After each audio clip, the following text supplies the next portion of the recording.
Welcome and thank you for joining me for this October bullet journal as I make a whole bunch of cute little owl doodles, and they're all pretty simple and they have similar lines, but you can see the fun that you can have just with one shape for one little kind of doodle. I wasn't really sure what I wanted to do for my October bullet journal, and I thought owls are kind of fun. They're a fall theme type thing, but they're not too spooky, and I was thinking about how owls are also a symbol of wisdom as well as being a fun fall character. So I decided to do my whole bujo with a bunch of cute little owls, each one unique and all kind of quick and easy to do.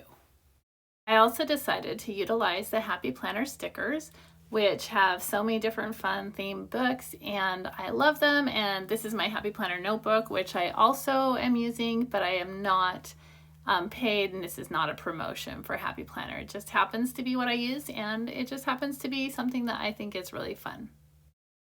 The pins that I decided to use for this are actually a ballpoint pen by Frixion, and they are erasable. I decided to choose not to erase anything no matter what during this video, and I was tempted a couple of times, but I do love these and I use them all the time for writing notes, and I use them at work.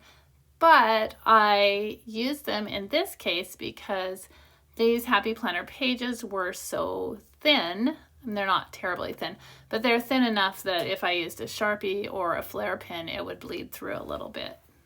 The Frixion erasable pens didn't bleed through at all, and I happen to have these fun different colors. I happen to have been switching how I do my bullet journals, and I used to create all my calendar pages, which I really enjoy, but I also am a little bit short on time sometimes, and so I've been trying to find different ways to have fun and still be a little more efficient and still have my planner be super useful.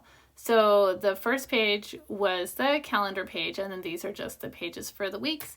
And I decided to use the entire top row for doodles and then also for stickers, and to use the middle row for any appointments I might have, which I truthfully do not have a whole lot, and then down at the bottom to do a little habit tracking or making other notes as the month goes along. I love these little owl doodles, and I've actually taught this sort of a owl to first graders and I think to second graders as well. And it's just kind of a fun, easy step-by-step. And even though everybody kind of does the same thing and follows along, you get lots of different unique little characters. And so I thought it would be a really fun way to fill up my planner. And also my grandmother used to collect owls, and so that's always has a special place in my heart as well.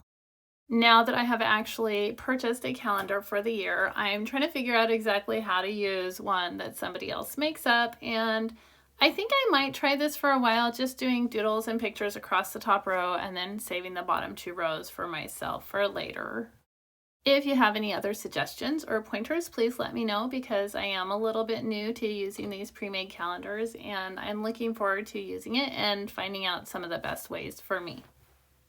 I tried to give each owl its own little personality and make it unique by just changing out the little patterns that I use inside and by changing slightly the shapes of the wings and the feet. Now here in the Great Northwest, we do have a lot of owls. In fact, I basically do an owl check every time before I walk my dog at night because she's little and she would make a delicious snack. Midway through this, I started to get a little bit curious about owls themselves, and when I looked at Wikipedia, I found that there are over 200 different species of owls, and there are lots of different sizes, and their range actually covers almost the entire world, except for areas in the Arctic and Antarctica. I did enjoy, after doing all of the little owl doodles, going back and adding in some stickers to give the calendar even more character. If you enjoy this video and you want to see more bullet journal videos or also greeting card videos and just videos for little doodles, please like and subscribe. It also helps other people to have a chance to see these videos as well. I hope that you have some time to take for yourself just to do some things that you really enjoy and that maybe you like to share with other people. I really appreciate you, and I hope to see you in the next video. And comment below if you want to help me figure out what to do for my November bullet journal. Have a happy day!